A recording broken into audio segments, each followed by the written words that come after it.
我们的富华公司的摊位，这是2024年的烘焙展。然后我们家是乳制品的一个专业的一个代理公司。那么这次的一个烘焙展里面呢，我们的展题重点会是一个热急冻的这样子的一个概念的一个推广。那在新商品的部分，我们其实也有熊本制本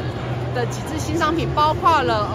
全新的品种的糯麦粉、糯小麦米粉，然后也还有米粉，也还有焙煎焙烧的一个系列。然后如果说有机会的话，可以来我们的展会这边来看一下我们这边的一个作品，然后跟品尝一些非常好吃的一些提案。富华公司这边，我们其实可以推荐非常多的一些来自九州福冈的一些商品，非常有特色。那另外，其实我们也每个礼拜去空运欧姆的一个纯生的这样的鲜奶油，它的效期只有21天，算是在业界最顶级的鲜奶油。后面的这些作品其实都是从欧姆的鲜奶油这边去发展出来的。